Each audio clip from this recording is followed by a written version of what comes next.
오늘 말씀은 구약성경 열왕기하 4장 18절에서 20절까지의 말씀입니다. 하나님의 말씀을 경외하는 마음으로 자리에서 다 함께 일어나서 한 목소리로 봉독하도록 하겠습니다. 함께 봉독합니다. 그 아이가 자랐는데 하루는 그 아이가 자기 아버지가 곡식 빼는 사람들과 함께 곡식을 거두고 있는 곳으로 나갔다. 갑자기 그 아이가 아이고 머리야 하면서 아버지가 듣는 데서 비명을 질렀다. 그의 아버지는 함께 있는 젊은 일꾼더러 그 아이를 안아서 어머니에게 데려다 주라고 일렀다. 그 일꾼은 그 아이를 안아서 그의 어머니에게로 데리고 갔다. 그 아이는 점심때까지 어머니의 무릎에 누워 있다가 마침내 죽고 말았다. 아멘. 앉으시기 바랍니다.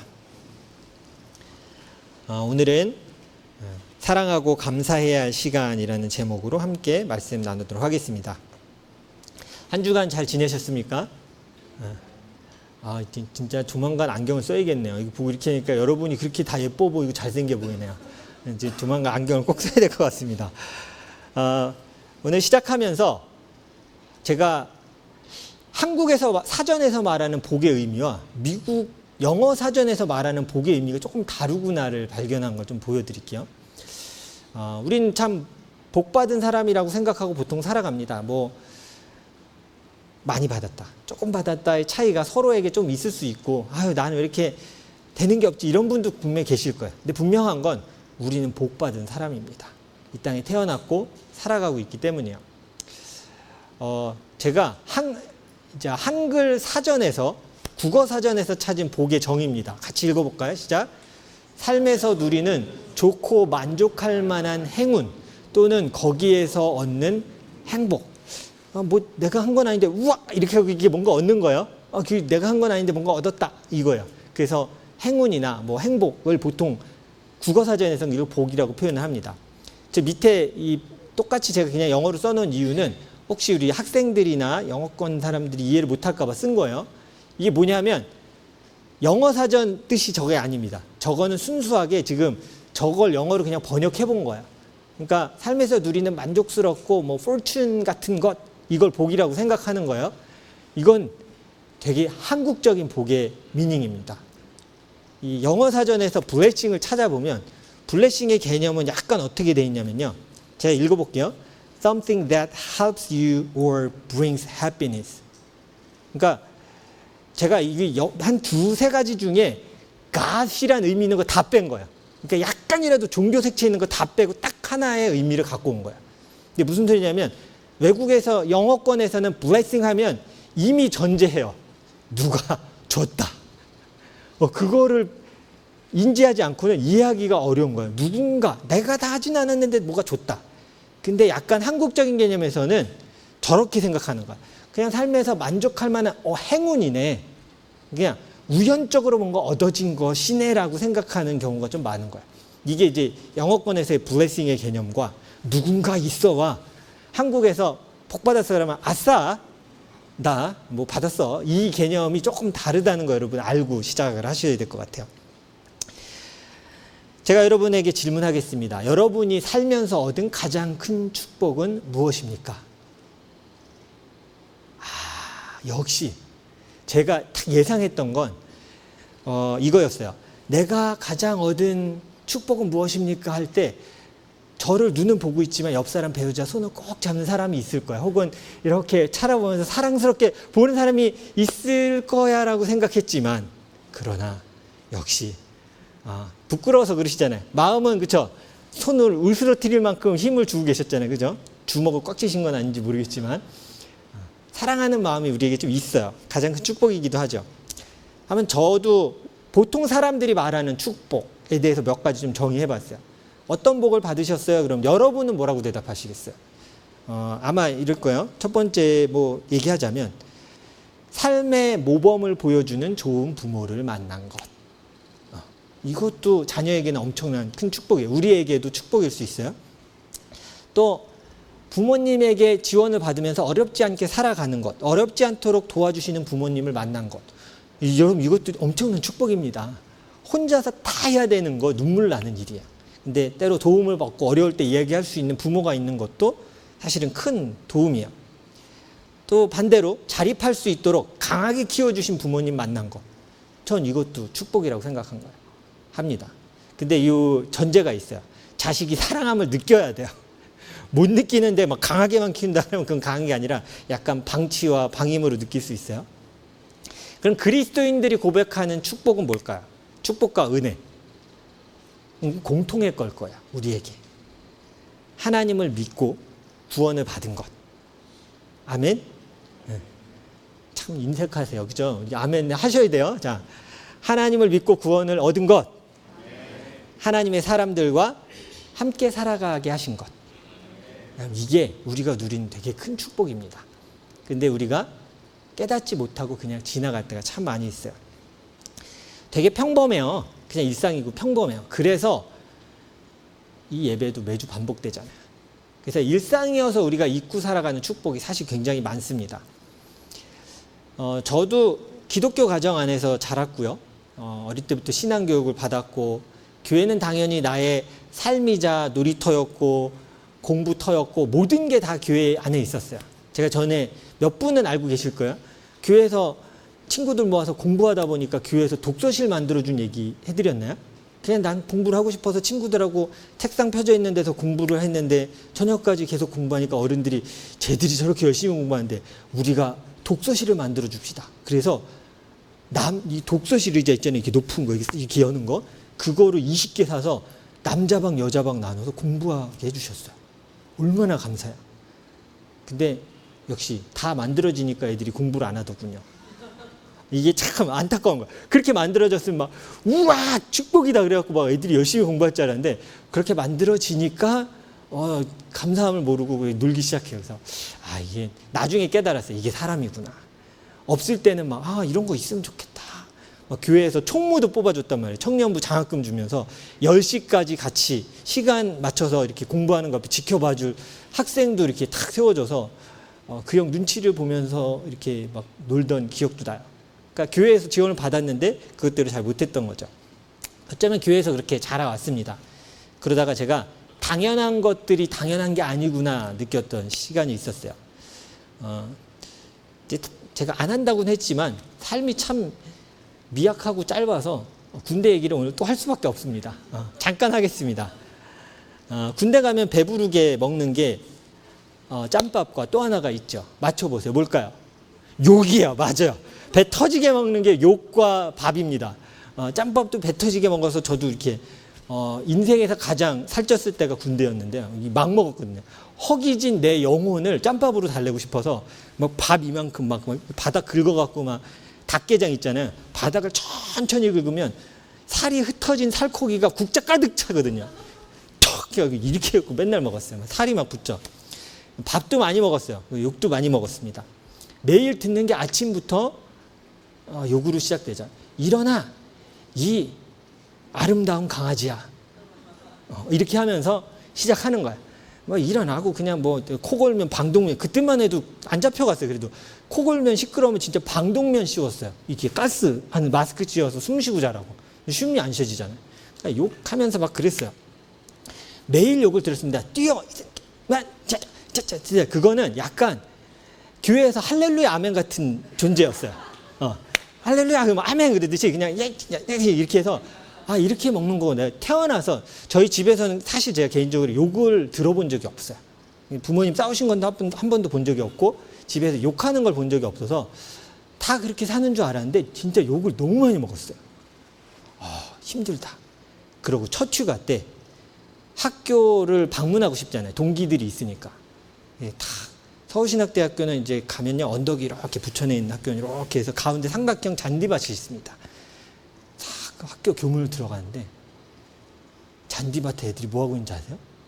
기타 치면서 찬양하고 있는 거야. 재중아, 재중 선배, 형, 눈물이 날 것 같은 거야. 어디 가도 찬양의 소리가 나고요. 나를 알아봐주고 사랑하는 사람들이 가득 찼어. 교회 갔더니 약간 욕에 굶주려지기 시작했어요. 매일 먹다가 사람들이 너무 나를 반갑게 맞아주는 거예요. 근데 그때 제가 사실 깨달았던 게 그거였어요. 내가 정말 소중한 일상을 감사를 모르고 지금까지 살았구나. 그게 세상이었어요. 군대 가보니까 그게 세상이더라고요. 내 주변에 지금까지 너무 착한 사람이 많아서 나는 세상이 다 선하고 착하고 좋은 사람들만 있는 줄 알았던 거였어요. 근데 군대 가서 깨달은 거예요. 범죄자, 범죄 자랑이에요. 나 걸리지 않았지만 사실 이런 일도 했어. 차도 훔친 적 있고. 여기 애들이 있어서 다 못할 말들이 너무 많아요. 범죄자 집단들이 너무 많았어요. 저는 되게 놀랐어요. 그러니까 여자들 모아서 보도방 한다고 그러죠. 전화 오면 여자들 보내주고 그거 직업으로 하는 사람이 제 선임이었어요. 나가서 할 거 그 계획하고 있더라고요. 연락해서 리스트 짜고 있어. 내 동업자들 지금 모으고 있대. 와, 뉴스에만 듣던 범죄자들이 내 옆에 무럭무럭 자라고 있구나. 제가 그때 깨달았어. 우와, 내가 좋은 사람들과 살아가고 있었구나. 그 가치를 몰랐던 거야. 거기서 살다가 나와서 깨달았어요. 나를 위해 기도해줬던 사람들, 울어줬던 사람들, 내가 힘들 때 손을 잡아줬던 사람들, 신앙으로 나에게 조언을 해줬던 모든 사람들이 정말 축복이었던 거예요. 근데 제가 그걸 몰랐던 거죠. 때로는 우리가 너무 당연하고 생각했던 거 잃을 때 우리가 깨닫게 돼요. 와, 엄청난 축복이었었구나. 그걸 일찍 깨달으면 참 좋지만 우리가 그걸 깨닫지 못할 때가 있습니다. 오늘 말씀으로 들어가 보겠습니다. 오늘 말씀으로 가서요. 한 여인이 오늘 성경에 나옴을 우리가 함께 좀 봤으면 좋겠습니다. 우리가 엘리사 헷갈릴 수 있는데 엘리야가 스승입니다. 엘리야가 하늘로 올라간 이후에 제자 엘리사가 이제 그 바톤을 이어받았어요. 그래서 하나님의 사람으로 예언자로 선지자로 그 땅에서 이스라엘 살아갔습니다. 시종 게하시라는 사람을 데리고 활동을 했었어요. 말씀을 전하는 역할을 감당했는데 이 지역 이스라엘 여기저기 다니다 보니까 지금은 뭐 에어비앤비, 뭐 호텔 이런 게 여러 군데 있지만 생각해 보세요. 길도 제대로 돼 있지 않고 치안도 좋지 않은 그때에 밤이 되면 어디서 자야 되잖아. 이거 되게 쉬고 자는 건 굉장히 중요했던 목숨이 걸린 문제야. 그냥 편하게 쉬고 씻었으면 좋겠다가 아니라 오늘 밤 죽냐 사냐의 문제가 그 당시에 이 hospitality 환대에 달려있는 일이었어요. 그래서 되게 중요한 일입니다. 그래서 가끔 엘리사가 성경을 보면 뭐라고 얘기하냐면 이 수넴 지역, 여기가 지금 이스라엘이요. 북이스라엘 지역인데 이 수넴 지역을 지나갈 때가 자주 있었다. 성경이 이렇게 표현해요. 그래서 거기서 한 여인을 수넴 여인이라고 보통 우리가 말하는 그 여인은 어떻게 소개하냐면 그 여인은 부유하였는데 엘리사와 종이 그 지역을 지날 때마다 초청해서 식사를 대접했다. 이렇게 표현해요. 그러니까 머물 곳이 없는 이제 지나가는 선지자를 도운 거야. 그러면서 어떻게 했냐면 남편을 설득했어요. 그 여인이 설득해서 뭐라고 얘기했냐면 선지자님이 머무실 때가 필요하지 않겠냐. 우리 옥상 있지 않냐. 옥상에 방을 만들어서 침대도 놓고 책상도 놓고 선지자님이 가는 길에 머물러 쉴 수 있는 그 게하시와 함께 쉴 수 있는 공간을 우리가 만들어서 제공하면 어떨까요? 라고 남편에게 제안했는데 좋다고 여겼어요. 그래서 지나갈 때마다 그 집에 들러서 식사도 하고 머물러서 가는 귀한 도움을 받았습니다. 제가 수넴에 있는데 그 지역에 뭐라고 이름이 써 있어요? 가로 수넴이고 위에 술람미. 어디서 많이 들어보셨죠? 아가서에 나온 술람미 여인 혹시 기억나세요? 그게 수넴에 사는 여인이라는 뜻이 그 이름이에요. 그래서 아가서에 나오는 술람미 여인이 이 수넴 사람을 얘기하는 거예요. 여러분 알고 있는 단어입니다. 그래서 이 수넴 여인이 엘리사에게 굉장히 큰 은혜를 베풀었어요. 성경을 보면 이렇게 얘기합니다. 자, 같이 한번 읽어보겠습니다. 시작. 하루는 엘리사가 수넴 마을을 지나가게 되었는데 그곳에 한 부유한 여인이 있었다. 그가 엘리사에게 음식을 대접하고 싶어하여 엘리사는 그곳을 지나칠 때마다 거기에 들러서 음식을 먹곤 하였다. 너무 고마웠던 거야. 숙소도 마련해주고. 그래서 엘리사가 물어봤어요. 저 여인에게 혹시 필요한 게 있나 한번 물어봐라. 근데 물어봤는데 여인이 필요한 게 없다고 괜찮습니다. 필요한 게 없습니다. 라고 대답을 했어요. 근데 게하시가 하나를 딱 눈치챘던 게 이거였어요. 근데요, 선지자님, 저 여인에게 남편인데 남편 나이가 너무 많습니다. 그래서 저 집에 아들이 없는데 아직 남편이 나이가 너무 많고 아들을 갖기가 쉽지 않은 것 같습니다. 이렇게 조언을 했어요. 그래서 엘리사가 그 여인에게 축복처럼 기도해 준 거예요. 다음 해에 그녀는 아들을 안고 있을 것이다. 아들을 하나님 주실 것이다라는 그 선언을 한 거죠. 축복 기도를 하고 떠납니다. 그리고 1년 뒤에 성경은 뭐라고 얘기하냐면 그가 정말 아들을 낳았다 이렇게 표현하고 있어요. 아들을 낳아서 잘 키웠어요. 성경은 진짜 한 구절 안에 지금 이걸 다 담고 있습니다. 아들이 태어났고 잘 성장하고 있는데 그 아이들이 태어나서 아빠를 쫓아다닐 수 있을 만큼 좀 꼬마 소년이 됐어요. 와다다다다 이렇게 뛰어다닐 수 있는 장성한 소년은 아닙니다. 성경은 뭐 학자들도 얘기하지만 한 청소년 이하일 거다. 그냥 한 초등학생 정도의 어린 아이 정도 될 거다. 아빠를 쫓아다니던.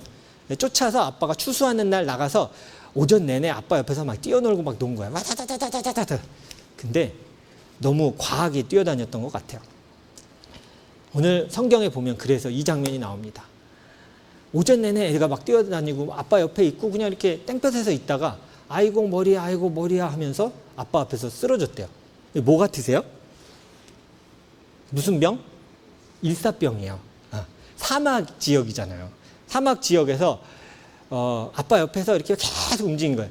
그러니까 단련되지 않은 어른들이 아닌 아이한테는 이게 굉장히 가혹한 조건인데 그냥 막 다닌 거야.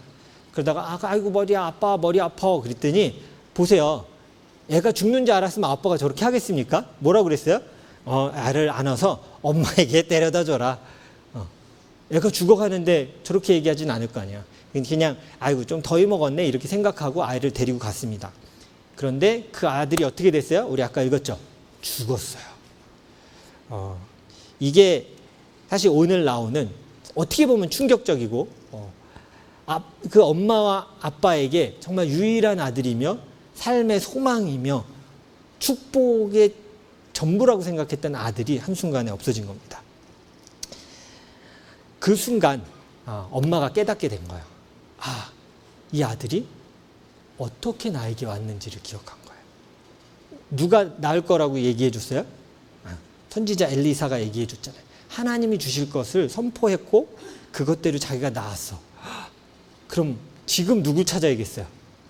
엘리사를 찾아야겠는 거예요. 하나님이 주셨던 거 맞아. 그러면 하나님의 사람 엘리사를 내가 찾아가야겠다. 그래서 갑자기 아이가 죽었는데 그걸 눕혀놓고 문을 닫더니 나와서 짐 싸야겠어. 남편한테 얘기했어요. 나 지금 떠나야겠어. 남편이 말린 거예요. 지금 안식일도 아니고 뭐 초하루 날도 아닌데 왜 갑자기 선지자님을 찾아가려고 하냐. 아니야. 지금 가야 돼. 그리고 짐을 싸서 엘리사를 찾아 떠나게 됩니다. 그리고 엘리사를 만나서 이 아들이 죽은 사건에 대해서 이야기하고 있는 거예요. 그게 오늘 우리가 읽은 그 성경의 이야기입니다. 이 여인은 어떤 마음이었을까요? 갑자기 만난 환난입니다. 고난이에요. 소중한 것을 잃어버린 순간이었어요. 내가 누리고 살아왔던 축복을 잃으면서 깨달았어요. 하나님이 주셨었지. 잊고 있었어요. 하나님이 주신 아들이었는데 내가 잊고 있었다. 주신 분을 다시 찾기 시작하는 거예요. 여러분, 축복이 없었던 것이 아니라 그 축복을 축복으로 여기지 못하고 그냥 살아왔던 거예요. 그 순간 깨달았어요. 아들이 죽으니 하나님이 주셨던 축복이었는데 이걸 깨닫기 시작한 거예요. 성경을 보면 지혜로운 사람에 대해서 여러 가지 얘기하는데요. 오늘 본문의 근거에서 지혜로운 사람을 이야기하자면 저는 이렇게 얘기하고 싶습니다. 축복이 내 옆에 있을 때 축복임을 아는 사람이에요. 그 옆에 축복이 있음을 인정하고 내 축복이야 라고 아는 사람이 참 지혜로운 사람이야. 여러분 목이 잘 안 돌아가시죠? 네, 돌려서 옆에 분을 한번 바라보시고 이렇게 얘기해 주십시오. 당신은 나의 복덩이야. 시작. 당신은 나의 복덩이야. 이를 악물지 마시고 당신은 나의 복덩이야. 사실은 우리가 그걸 잘 모르고 살아갑니다. 가장 소중한데 가장 가까이 있어서 잘 모르고 그냥 살아가게 돼요. 저도 딸을 보냈잖아요. 딸을 위쪽 지역으로 이제 보내놓으니까 가끔 생각이 납니다. 가끔 빈자리가 문을 탁 열었는데 없을 때가 있고 아들이 누워 있을 때가 있잖아요. 그럼 그치 없지. 아, 옆에 있었던 놈이 또 없으니까 허하네. 이런 마음이 가끔 들 때가 있어요. 지혜로운 사람은 축복이 내 옆에 있을 때 축복을 알고 감사하는 사람이고요. 축복을 누리는 사람은 물질에 누리는 것이 아니라 지금 내가 누리고 있는 작은 것 하나하나가 하나님의 선물임을 아는 사람이 축복 누리는 사람이에요, 여러분. 많이 가진 사람이 아니라 나 하나님 주신 거 되게 많이 가지고 있는데 라고 깨닫는 사람이 누리는 사람인 거예요. 안타깝게도 그것을 우리 잃어버릴 때 그 소중함을 깨닫습니다. 이 수넴 여인처럼 아, 하나님이 주신 것이었는데 라고 얘기를 하죠. 여러분 오늘 예배 오실 때 어떤 마음으로 느끼셨습니까? 오셨습니까? 아, 예배 끝나고 오늘 순 뽑기 있는데 누가 될까 봐 이런 궁금함으로 오셨을 수도 있을 것 같아요. 제가 여러분에게 이렇게 질문해 볼게요. 교회에 나오면서 예배의 소중함을 근래에 가장 크게 느꼈던 적은 언제입니까? 몇 년 통틀어서. 아마 동일하실걸요? 우리가 코비드 때 모일 수 없었을 때. 그렇죠? 당연히 예배드렸고 이렇게 보는 거 저도 되게 당연한 거라고 생각했거든요. 강단에 보면 모든 성도들이 같이 눈을 마주치고 사랑의 이 말을 할 수 있는 거 축복이라고 생각했는데 기억하시죠? 제가 첫 여기 와서 한 설교는 우리 성민 형제와 윤 집사님하고 방송팀하고 앉아서 카메라를 보면서 설강 그거 3달 4달 했어요. 부임하고 할 수 있는 게 그것밖에 없었어요. 아, 나도 성도들하고 모여서 같이 예배드리고 싶은데 다시 모였을 때 사진 찍어서 저희가 홈페이지에 올린 게 있습니다. 한번 나중에 기억되시면 보세요. 듬성듬성 있는데도 그게 그렇게 눈물나게 감동이었어요. 하나님 감사합니다. 이렇게 모여서 예배드리는 게 축복이었는데 여러분 숙모임을 소중히 생각했던 때는 언제일까요? 그것도 모일 수 없었던 때예요. 그제서야 우리가 아는 거예요. 그제 제한이 있었잖아요. 5명 이상 모이면 안 된다. 저는 그게 너무 힘들었어요. 6명. 집이 5명인데 이사 제가 해야 되는데 5명 이상 집에 못 들어온대. 그래서 애들을 내쫓았어요. 너네가 나가야 일꾼 3명이 들어올 수 있다. 밖에 서 있어라. 이게 뭔지 모르겠는데 아무튼 그랬어요. 숙모임도 하기도 어려웠어요. 그때 우리가 줌을 처음으로 했죠. 영상으로 서로 얼굴을 봤어요. 그러면서 소망했어요. 모이는 숙모임이 진짜 축복이었는데. 참 안타깝지만 그걸 잃을 때에서야 우리가 가끔 그걸 깨닫습니다. 교회의 소중함을 느낄 때는 언제였어요? 교회가 어려움을 겪을 때예요. 이상하죠? 교회가 좋고 우리 교회 참 좋아할 때 아니에요. 솔직히 말하면 여러분 아닐 거예요. 가장 교회가 힘들어지고 교회 나오기가 제일 싫을 때 여러분이 고백했을걸요. 교회가 축복이었는데. 그렇죠? 어느 순간 우리가 축복을 누리고 살아가면서 지금 말한 모든 축복들을 잊습니다. 예배는 당연한 거고요. 숙모임 때 그냥 얼굴 보고 같이 음식 나누고 얘기하는 거 당연한 거예요. 이렇게 얼굴 보고 같이 있는 거 당연한 거예요. 축복이라고 여기지 않습니다. 우리의 삶에서도 마찬가지야. 감사하지 못하는 건요. 솔직히 얘기하자면 은혜라고 여기지 않기 때문이에요. 축복이라고 여기지 않기 때문이에요. 아까 영어적인 축복의 개념이 좀 다르다고 그랬잖아요. 누군가 나에게 준 거라고 생각하지 않는 거예요. 한국적인 복의 개념만 갖고 있는 거예요. 내가 열심히 해서 어떻게 생겼어? 열심히 일하다 보니까 생겼어. 근데 아니에요. 블레싱은 그게 아니라 내가 애쓰지 않았지만 하나님이 나에게 주셨어요. 그게 성경이 말하고 있는 축복이야. 수넴 여인도 아들이 죽자 엘리사를 찾아갔고요. 오늘 성경을 보면 약간 따지듯이 말합니다. 제가 쉬운 한국말로 그냥 이렇게 한번 써봤어요. 그 여인이 이렇게 말한 겁니다. 내가 아들을 달라고 당신에게 구한 것도 아닌데 아들 줬다가 뺏는 겁니까? 이게 성경에 나온 그 여인이 어떻게 해요? 정확히 찾아가서 엘리사에게 살려주세요 이게 아니라 선지자님 제가 언제 아들 달라고 했습니까? 울면서 얘기했겠죠. 달라고 안 했는데 주셨잖아요. 그래서 받은 거고. 근데 이게 뭡니까? ASNS에요 이거예요. 솔직히 말하면 어떻게 해결하십시오 이거. 당돌하죠. 엘리사가 참 착한 것 같아요. 그냥 받아줬어요. 받아줬어요. 성경에서 저는 그래서 성경의 입장을 너무 궁금해서 막 여러 걸 찾아봤어요. 주석도 찾아봤어요. 이 여인은 분명히 괘씸하게 여겨서 이게 어디에 한번 하나님이 어떻게 하는 거 한번 보고 싶다. 근데 어느 성경에도 어디에도 이 여인을 괘씸하게 여긴 장면이 없어요. 이걸 어떻게 보고 있냐면 하나님이 주신 것을 알고 하나님의 사람 찾아왔잖아요. 그러니까 하나님만 붙들려고 하는 이 간절한 믿음의 포커스가 돼 있지 지금 이 사람의 이 말투에 포커스가 돼 있지 않더라고요. 성경은. 얼마나 하나님을 간절히 찾고 있냐를 계속 성경에서 보여주고 있는 거예요. 아들의 생명의 주인이 하나님을 아는 내 아들의 주인이 하나님이셨지 그가 주셨지라는 그 모습을 보는 여인의 모습만을 성경은 나타내고 있는 거예요. 그럼 남편은 여인이 그렇게 엘리사를 찾아간다는 걸 이해하지 못했습니다. 왜 가? 근데 여인은 말했어. 깨달은 거야. 하나님이 주셨던 축복이었어.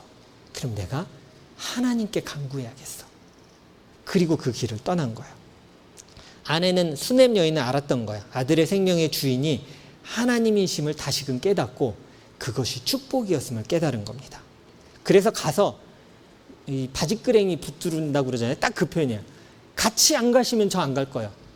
게하시에게 지팡이를 보냈거든요. 이 지팡이를 죽은 소년의 몸 위에 올려놔라라고 줬어요. 근데 싫대요. 아니요. 제가 그러려면 오지도 않았습니다. 저랑 같이 가셔서 제 아들을 만나셔야 됩니다. 바짓끄랭이 잡고 막 그래. 말리려고 그랬어요. 게하시가 왜 그러세요 아줌마 뭐 이러려고 했는데 둬라. 그리고 쫓아가셨어요. 그리고 그 소년을 위해 기도하고 성경을 보면 좀 한 3번 정도 기도하고 돌아다니고 이게 나와요. 그리고 그 아들이 살아납니다. 그리고 깨닫게 된 거예요. 하나님이 생명을 주셨음을 깨닫는 거예요. 내가 주인이 아니라 하나님이 주인 되심을 다시 고백하는 것이 축복을 회복하는 열쇠입니다. 우리는 축복을 깨닫고 누리는 사람이 되어야 합니다. 받은 은혜를 우리가 깨달아야 돼요. 가장 평범하게 내 주위에 있는 것들이 사실은 생각해보면 내게 주신 가장 큰 축복입니다. 그래서 옆에를 보라고 한 거야. 자, 다시 한번 보세요. 가장 평범하지만 부부뿐만이 아니라 청소년들은 왜 안 봐? 서로 되게 싫어? 봐봐. 마음에 안 들지만 되게 큰 축복이라니까. 이 리자이나까지 와서 내게 친구가 생기고 같이 얘기하고 깔깔 웃을 수 있는 거. 이제 어제 청소년부 모임을 저희 집에서 했습니다. 이제 백투스쿨 모임 첫 번째 이렇게 했는데 깔깔대고 막 웃고 목사님 재미없었어. 그지? 나는 재미없었지만 너네는 참 잘 놀더라. 그지? 얘기하고 막 노는데 제가 무슨 생각이 들었냐면 저거 참 축복이다. 여기 와서 한국 애들끼리 이야기하고 놀고 깔깔댈 수 있는 저 모임에 있는 쟤들은 축복이다. 몰랐지? 그게 축복이야. 우리 얼마 전에 봤던 진섭이 형아는 혼자 학생을 한 적도 있단다. 그 집사님 기억하실 거예요? 혼자. 다나 진섭이. 그러다가 한 명 늘어서 다나 진섭이 수아. 3명이서 여름 성경학교 한 그 사진이 그렇게 전 애틋해요. 아이고 귀한데 아이고 저거 좀만 더 있어서 애들이 뻑적대면 참 좋을 텐데. 너희는 지금 그거의 3배잖아. 3times. 9명이서 모여서 뭔가 하고 있잖아. 너무 평범한 것 같지만 그게 얼마나 큰 축복인지 우리가 알아야 돼요. 그 평범한 축복을 잊었을 때 나오는 놀라운 사건을 성경은 보여주고 있습니다. 다윗의 이야기야. 주신 것을 기억하지 못하고 내가 가지지 못한 것에 집중하던 삶이 어떻게까지 흘러가는지를 보여주는 게 성경에 나옵니다. 사무엘하 12장 8절 9절 말씀인데요. 자, 이게 하나님이 다윗이 범죄했잖아요. 밧세바를 취하고 자기 부인 장군의 부인이었던 밧세바를 취하기 위해 그 부하를 죽였어요. 전장터 최전선에 나가게 해서 죽게 하고요. 그 부인을 자기 부인으로 맞아들였어요. 여러분이 알고 있는 그 데이빗이 살면서 큰 죄를 졌는데 이런 죄를 졌습니다. 그걸 졌을 때 나단 선지자가 찾아가서 다윗에게 했던 말이 이겁니다. 같이 한번 읽어볼까요? 하나님이 하신 말씀이에요. 시작. 나는 내 상전의 왕궁을 너에게 넘겨주고 내 상전의 아내들도 내 품에 안겨주었고 이스라엘 사람들과 유다도 너에게 맡겼다. 그것으로 부족하다면 내가 내게 무엇이든지 더 주었을 것이다.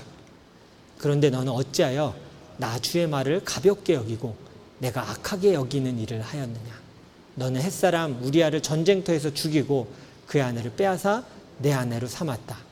너는 그를 암몬 사람의 칼에 맞아서 죽게 하였다. 다윗은 부족한 것이 없던 축복의 대명사, 가장 강대했던 사람, 지금도 유대인에게 최고의 왕으로 여겨지는 왕이야. 다윗의 성, 예루살렘을 그렇게 부르잖아요. 근데 그는 너무 많은 축복을 가졌지만 뭐에 집중했어요? 살아가면서? 그래, 많은 걸 가졌어. 내가 가지지 못한 건 무엇인가? 더 갖고 싶은 건 무엇인가에 온통 집중해서 살기 시작했어요. 이게 죄의 현상이에요. 내가 하나님 앞에 온전하지 못하고 죄 현상이 일어났을 때 주신 축복을 보지 못하고 가지지 못한 것에 집중하기 시작해요. 그래서 미쳐버려요. 보세요. 다윗이 이때 진짜 미쳤습니다. 이것 아니고는 아무것도 생각하지 않아요. 전쟁에 나가지도 않고요. 왕궁에서 이것만 생각하는 거예요. 이게 우리에게 주신 축복을 잃어버렸을 때 나올 수 있는 최악의 모습입니다.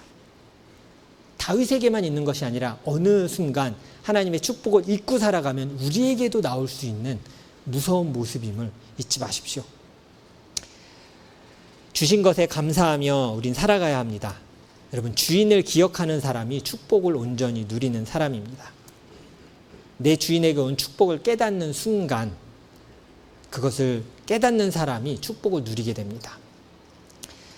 하나님이 보내주신 사람들, 저는 아까 처음에 여러분한테 얘기했잖아요. 당신이 받은 축복은 무엇입니까? 제 대답은 뭔지 아세요? 저는 지금도 얘기해요. 누가 물어보면. 좋은 하나님의 사람들을 저에게 많이 보내주시고 붙여주신 거예요. 전 그게 삶에서 제일 큰 축복이라고 생각해요. 물질적으로 어려울 수도 있고 어려움을 겪으며 살 수도 있었지만 어떻게 지금까지 왔지? 하나님이 함께 하셨고 하나님의 좋은 사람들을 통해서 이 일들을 같이 해나갔기 때문이에요. 가정에서도 교회에서도 새로운 것과 변화만을 추구하는 것이 아니라 이미 우리가 누리고 있는 축복을, 그 축복의 가치를 깨달아야 돼요. 여러분, 새로운 변화와 도전 앞에 서 있습니다. 오늘 이제 우리가 이 모임을 할 텐데요. 오해하시면 안 돼요. 아, 목사님이 익사이팅한 걸 원하시는구나. 우리 마음 쫄리는 걸 얼마나 보고 싶으시면 지금 이상한 거 막 저 박스 만들어 왔거든요. 근데 이제 저런 거 막 해갖고 아우 우리를 어떻게 골탕먹여. 아니야. 그걸 해서 제가 뭘 얻겠다고 제가 그럽니까? 새로운 변화 이것도 아니었어요. 우리에게 주셨던 축복임을 깨닫기 위해서요. 당연히 순위 짜지고 당연히 함께할 사람이 있고 다 나를 섬겨주고 배려해주고 당연한 거 아니야가 아니야. 그건 새가족들도 마찬가지. 그건 교회에서 당연한 거 아닙니다. 내가 섬기고 내가 먼저 사랑하고 봉사하는 게 먼저예요. 그걸 찾기 위해 이걸 시작하는 거예요. 두려워하지 마십시오. 왜냐하면 제가 아까 여러분에게 얘기했죠. 여러분은 이미 축복을 누리고 있는 복덩이입니다. 감사해요. 이 마지막 마무리가 좋네요. 아멘. 여러분 복덩이입니다. 우리 이미 받은 축복이 참 많아요. 저도 곰곰이 생각했어요. 한 주 동안. 참 복받은 사람이구나. 여러분도요. 여러분 복받은 사람이에요. 그리고 이미 그 복의 사람들도 우리 주변에 있어요. 오늘 우리가 새로 순위 편성될 거야. 그러면 이 고백으로 다가가세요. 당신은 나의 복덩이입니다.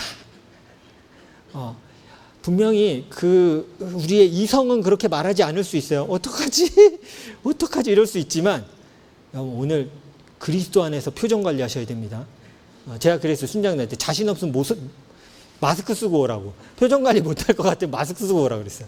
감사함과 축복으로 하나님의 사람들은 나에게 붙여주셨구나라는 마음으로 함께 나가길 원합니다. 힘이 들 겁니다. 그러나 이 모든 어려움을 이겨낼 축복이 우리에게 이미 있습니다. 아멘. 그 하나님의 사람들을 우리에게 보내주셨습니다.